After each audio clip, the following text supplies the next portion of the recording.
listening to Tuff Tiger Talk Flash Report. We up in this thing. Much love. Appreciate y'all for joining us, man. Listen, Tigers get on the right side of things today. A gutty performance, man. It was a little close, but Vanderbilt, man, a team that done beat some good teams this season, didn't want to have Vanderbilt to add LSU to its list of players that it beat as it builds going forward, but LSU stops it 24-17, man. Post game wrap up. Big ups to the fan. Appreciate y'all being in the stream. LSU gets the win and stop a 3-game losing streak. This was the one, and then of course we have Oklahoma to close out the rest of the year. So how about that, man? So we get the win in this thing. So let's kind of go over some of the statistics in this matchup, man. Big ups to you guys. LSU 27 first downs in the matchup to 14 versus Vandy. They were 8 of 13 on third down, which is good. Vandy not so much, 2 of 10. LSU's defense did a pretty decent job here. LSU's offense actually kind of was balanced. They had some balance going on today. You can see Kyron Lacey had it on his mind. Anderson was making plays. This game would have been a lot further along. Anderson had that terrific attempt to catch the ball in the left corner of the end zone. He dropped it as he hit the ground, bounced, the ball came out. I don't know why he was pretending like he caught the ball. I don't know why they do that. Yeah, but you knew you dropped something, but you could see it on the view that it literally came out, there. So I mean, that was taken away, but a good attempt nonetheless. But nonetheless, LSU moves on. Total offense 471 to 308. The passing attack, LSU 332 to 186 in the matchup there. Rushing attempt, LSU had 139 yards over 32 attempts. That's a 4.3 average versus Vanderbilt's 24 attempts for 122, 5-point yard average. 2 rushes first down happening for Vanderbilt. They were able to minimize what they had going on offensively. And then the clock ran out. The penalties, not much shaking. 3 for 25 for LSU versus 315 by Vandy. You see the time of possession. LSU had it almost 35 minutes. Vanderbilt just over 25 minutes in the game. You look at the individual statistics to kind of go over. Garrett Nussmeier, this game, 28 of 37, 332 yards. He averaged 9 yards per throw, had a touchdown. The running attack led by Josh Williams, 14 carries for 90 yards. He had almost a 6.5 yard average. He had 2 rushing touchdowns. Caden Durham, 14 for 58, 4.1 yard average. Those 2 guys were doing their thing. And they had some balance, man. Had a little balance offensively speaking. Like I said, they had some oomph from the wide receivers. Kyron Lacey, 6 for 85 yards and a touchdown. Averaged over 14 yards a catch. Aaron Anderson, 6 catches, 65 yards, almost 11 yards a catch. And, of course, you see Josh Williams gets involved, 4 for 61. C.J. Daniels, 4 for 56. Mason Taylor, 3 for 40. And Chris Hilton Jr., 1 for 9. After that hijink you've seen with him and Coach Kelly. The defense with Weeks led the day, 7 tackles by him. Davon Keys was next with 5. And, of course, we've seen, they only had 1 sack in the matchup. Half a sack by Washington and the other one by Braden Swinson in the matchup. So a close one nonetheless. LSU did their thing to get the win. On the opposite side, Pavia, 13 of 24 for 186, 1 touchdown. He was also the team's top rusher, 6 rushes, 43 yards of scrambles, over 7 yards of scramble and a touchdown there. Alexander had 9 carries for 24 yards. And, of course, you look at the receiving core. You talk about some of these guys, but Junior Sherrill's another dude that just gets receptions every game, 3 for 40 for him. But Quincy Skinner Jr., 3 for 72 and a score for them. So nonetheless, LSU was able to kind of eke out a win here. They were able to stand tall and stop the slide. That's the big thing. They improved to 7-4 on the season, 4-3 in conference play for the Tigers. So nonetheless, man, what can I tell you, fam? We get it. And like I said, man, a win's a win. We got one more game on the season, and that's Oklahoma, who will be coming to Tiger Stadium to see what they can, to get that going on for next. Of course, we this season here, man, as we get close to December, we're gonna go bowling, and LSU will more than likely have one of those bowls where a bowl when nobody gives a hell about, and there was one, man. I forgot they had the bowl projectors. They have every bowl season they got the bowl projection during the year to see where LSU will end up at, and um it's a bowl that nobody really gives a shit about, right? It's not a bowl where we looking at saying, "Hey, man, we about to do some good stuff here." So, I mean, pretty much they got LSU lined up for, I think it's the Gator Bowl, if I'm not mistaken, according to the bowl projections. Um, and let me share what they're saying about LSU's bowl projections based on a win in the final regular season game, right? We'll then see where they go, but some projections have them going in the Gator Bowl, and this is what they're saying: LSU is projected to receive a Bowl berth in several predictions over the last few days against Louisville. And CBS's poll, most recent, it is LSU against Louisville. The Tax Slayer Gator Bowl will take place on January the 2nd in Jacksonville, Florida, and is the sixth oldest bowl game. So that's what a projection. Also, another projection is the Music City Bowl, and they saying that could be one where LSU takes on Michigan. So how about that? Michigan takes Bryce Underwood, and next thing you know, you get to take them on in the Music City Bowl. Of course, that's a projection. A lot of people think that will happen. So, I mean, either one of those bowls ain't shit. I mean, it's still good to have college football in bowl season, but of course, LSU have fallen so far. But then again, like I said before, we kind of, yeah, when I started the season off, I didn't really had high hopes of LSU doing spectacular things this year. I thought that the loss of a lot of talent and what we had was good, but not championship level good. I just thought, we just wasn't there. There's a lot of questions around our defense at the time and who was going to step up and do stuff. And it was just one of those type of situations, right, family?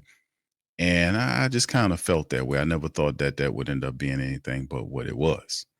But in the end, what happens is pretty simple. LSU um, ends what it is. They had 3 losses. We lose the Bryce Underwood. He gets flipped by his home state of Michigan.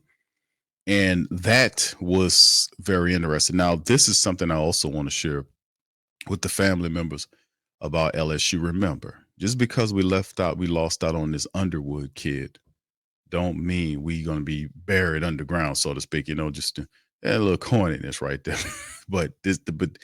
I'm going somewhere here. Just because you end up losing Underwood doesn't mean that that puts us under. Now it does. We might lose a couple of prospects who were trying to put together a really good team, a good recruitment team. We'll still have a solid recruitment team. But remember, when it comes down to quarterbacks, we was trying to do that, grab that projected kid, and that kid would have been special. But just think about the last 2 Heisman Trophy winning quarterbacks that you had. Remember where they came from. They weren't highly recruited. Well, I mean, these guys were okay, but it wasn't until they came to LSU that they became stars. Joe Burrow was a transfer from Ohio State. He was buried behind those quarterbacks up there, and he got an opportunity to come in. LSU turned him into a star. Jaden Daniels was a transfer of not even talked about like that in Arizona, from Arizona State. We got Jaden Daniels through the transfer portal to come here and then take LSU to where he took him. So, like I said before, and say it again, Brian Kelly, since he's been here, he's done a damn good job in recruiting and especially working that transfer portal. That's something that he's really good at. Maybe not so much we got outbid on the NIL deal, but that only happened because LSU this year, what was going on the field. But there was, according to the AD Woodard, already has committed to him, and they're saying that they're going to ride with Brian Kelly. So I expect Coach Kelly to keep recruiting and ultimately work in the transfer portal to find a quarterback.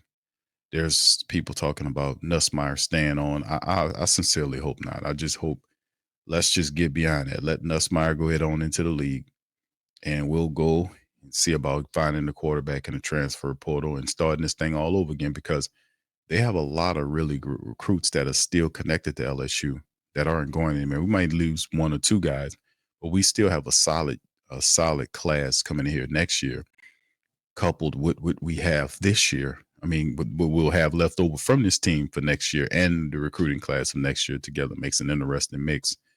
And I would tell you guys this, to never underestimate, do not underestimate Brian Kelly's ability to work that transfer portal to get talent here. We've seen him do it. We've seen him do it. This was a tough year, and like I said, I didn't see this team as nothing, a championship team. I'm sorry. They won tonight. The pressure was off, but this team has a lot of issues and flaws. They got, this is a team that constantly, you got to constantly go at them to motivate them. They just don't seem, and no disrespect, but they just don't seem to have the heart that we've seen from previous teams. They just don't have it consistently. They don't. Now they're talented, but they're not nearly. It's from an internal standpoint, they're not the same as some of our previous teams. I'm not being mean. I'm just being real. That's why the record is where it is. Well, they're 7-4. So, like I said, I think this we'll see a better team next year. And I thought that ultimately that probably more than likely to be the case. Ultimately, I didn't think LSU would lose Underwood because he was in on it. I think a lot of the losing, not so much the losing, but the money. I think that was the biggest thing that flipped that kid. They gave him a lot of money that LSU wasn't going to match like that. So anyway, you know, I heard what Cam said. I know we posted that, family. If y'all didn't get a chance to listen to it, Cam Newton, what his thoughts were with the change between the exchange. Well, not really exchange. It was just Coach Kelly just going after the wide receiver Hilton about what was going on, all this kind of stuff. And Cam just was, talking about the era of the NIL. And I'm pretty sure it'll be a time, and I'm talking about coming up real soon, that they're going to change a lot of that. It's a lot of flux going back and forth with the transfer portal. A lot of the stuff with the NIL deals is kind of the wild, wild west right now. But I'm telling you, once this, you got the new playoff system implicated, it's a lot of newness going on right now. The new reformation of the leagues, SEC with two new teams, a lot of movement going on as teams and things settle and the dust settle. You're going to see a lot of stuff starts getting tamped down. A lot of stuff's going to change. Right now is a little bit of the wild, wild west, and they better take advantage of it now, because I'm telling you, it's not going to stay this way very long. Once the dust settles, they're going to normalize it and start changing a lot of stuff. But anyway, tonight, man, LSU 24-17. They're 7-4, 4-3, man. And like I said, for the faithful out there, I didn't anticipate this season being very much, just to keep it real with you. And like I said, I just didn't have that same confidence in these guys that I've seen in other guys. Kyron Lacey is a good wide receiver, but do you guys think he's better than Terrence Marshall Jr. was with LSU? I don't know. There's a lot of great wide receivers that he's following. I don't think he's better than some of those guys. Maybe he is right up under Terrence Marshall Jr., not the pro, but the college player. Because Terrence ain't really do too much in the pros. He went to a team that don't really know how to use his talents. Then he had some injuries and stuff like that. But I don't know. Nussmeier, I kind of seen the drop off there. They didn't have much of a running attack start. Remember, they found Caden Durham later on in the year. Williams, they had some issues with the running back injuries there. Things kind of changed. We had our fantastic linebacker there. He got hurt, and we was kind of reeling there. So, and he wasn't really playing like shit early in the year. So it just was a weird feeling with this team, like they were going through the motions, but not nearly a championship team at all, in my opinion. Just not to beat a dead horse, but it is simply what it is at this point. But anyway, with that being said, fam, listen, We're gonna see about going on over to Coach Kelly. Uh, she's about to pop up on the podium. We'll hear from him and see what his thoughts of. Here we go. Went out and did it. So pleased for those guys. And certainly our coaches did a great job of putting our kids in a position to succeed. So with that, we'll open up to questions. Coach, right down here, you've mentioned multiple times that, before your team takes the field, you feel like you have a pretty good pulse of how they'll come out. Can you talk about that tonight and then relative to what you saw on the field? Yeah, I mean, I think I have a pretty good pulse of our team, all the time, because if you don't, then, there's a disconnect there somewhere. But I would say that we felt like we had a great week of practice. Our preparation was outstanding. Our guys really stood up and said, look, we've got to play better. And as coaches, we took our responsibility and said, listen, let's keep putting our kids in position to make plays. And we'd like to make a couple more. We made it a little bit harder than we had to. But, again, I love the way they competed. And this week in particular, I knew that this football team was going to be ready. And they've been ready. We didn't close out 3 games. We had 3 games that were in the third and fourth quarter that we had a chance to close out, or the narrative would have been much different around here. Everybody would have slept better. I would have slept better. And you guys wouldn't have anything to talk about. Specifically, the 4th and 5 call, just kind of what were you seeing in that moment that you wanted from your team, and how did it get executed the way that it did?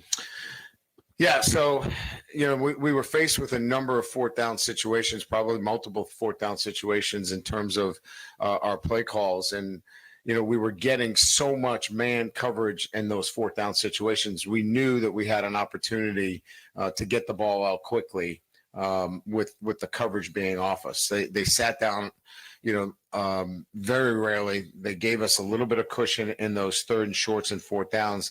And that was really we felt like the ball could come out quickly and we could make some people miss. Coach Josh Williams had a pretty big game for you guys. He tonight. did. What was he sort of seeing as a runner, and what made him so effective in helping you guys stay ahead of the sticks?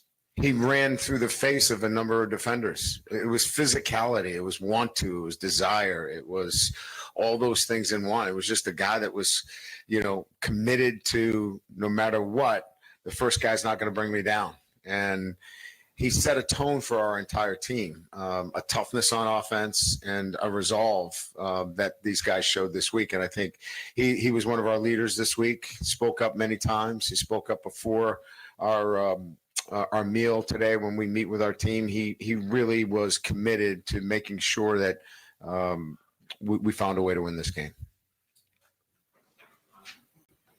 Yeah, Brian, you've done this job for decades. You've had weeks like this. Yeah. Did you talk about just getting through a week like this, not just the losses, but the loss of a recruit and just the noise that just kept getting louder and louder, and how you kind of handled that?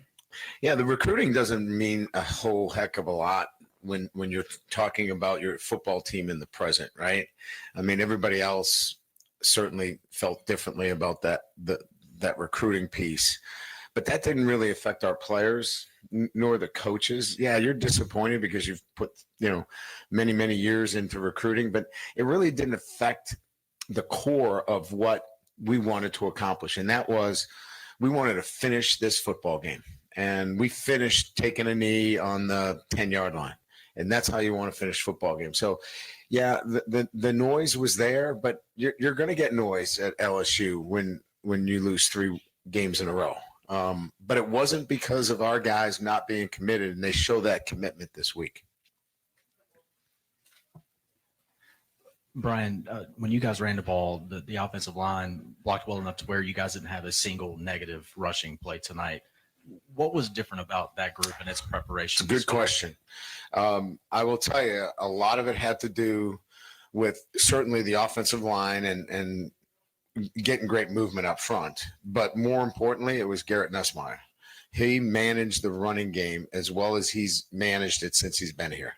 The ball had to get out on the perimeter on sometimes. Those balls that were thrown out on the perimeter, Aaron Anderson or Daniels, those were, and even Lacey Late, those were run plays. But we were getting overloaded, and the ball needs to get out to the soft corner or to wherever that access is.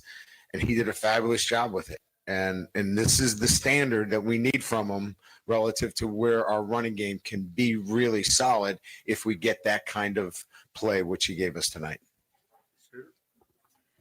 Considering all the noise you were talking about and the negativity of the week, what was your reaction when one play it's 7-0, one play into the game? I felt like we were going to overcome it. I felt confident in our football team that they were prepared and they were going to win this football game. And I felt that on the sideline, and just stayed positive with the group and kept plugging. And we came back with a great drive to tie the thing up. And obviously from there, I thought we controlled the game from there on out. Coach, you talked about it a little bit in the back, about Josh Williams. He was part of the player-led meeting. And do you think maybe this game was a statement to his team, being a veteran, of what he expects from this team? Absolutely. And he said that. He goes, this is what we expect here at LSU. This is what I expect. And everybody did. I mean, he was echoing the feelings of the entire team, but he could do it from a position of experience. He could do it from a position where he's been down this road before and was able to lend that to everybody else in the program. And I think it really affected some of the younger players in a positive way. We saw some things from our younger players this week that we hadn't seen, maturity from them.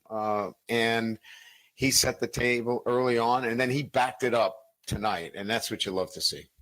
Hey, Coach, here in the back corner, we're going to stick with Josh here. Getting him more involved in the receiving game as well, probably that we haven't seen from him in a while. How was he able to open up the offense in that? Well, we were running a lot of 4 vertical, and they were carrying those inside seams with their linebackers. So the linebackers were running with those inside seams, which created a big disparity between the depth of the linebacker that was trying to get into the seam route and our check down. So we said, look, if they carry the seams, just check it down. We're going to get 12 to 15 yards, and we might have averaged that on our checkdowns tonight. Hey, Coach, do you feel like sticking with that 4-3 look allowed you guys to shoot the gaps a lot quicker and maybe just a lot easier just in times past? Yeah, I mean, look, to talk about scheme right now is not what I'm interested in doing, but I'll answer the question.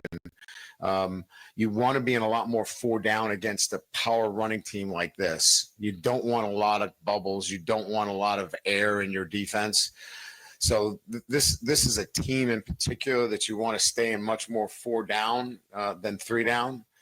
And, you know, we'll change it up, right? I mean, we'll get into some 3 down in the 3rd and long situations, but, you know, I thought 4 down was the right call in terms of what we worked on in practice this week against this offense.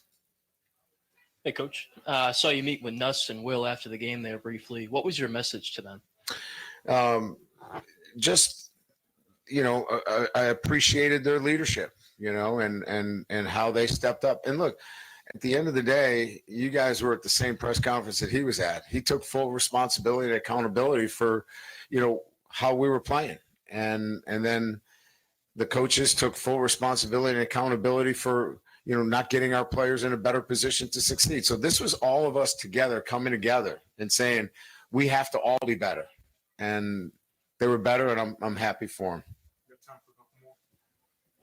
I know you've mentioned this multiple times, but just talk more about West Weeks and his, you know, obviously willingness to help contribute tonight and kind of what went into that and his ability to be ready when you wanted to call his number. Yeah, I mean, it was just a great way to, you know, look at somebody that is totally committed to what we're doing and being ready to step in when needed. You know, the Weeks boys have been instrumental in helping us continue to grow as a program, and both of them, you know, we're very confident we'll have them back next year. And with that, you get great leadership and you get guys greatly committed to what you're doing. So you can push them up in front and say, this is how it's done. And when you have a lot of those guys out there, it just helps everybody in the program.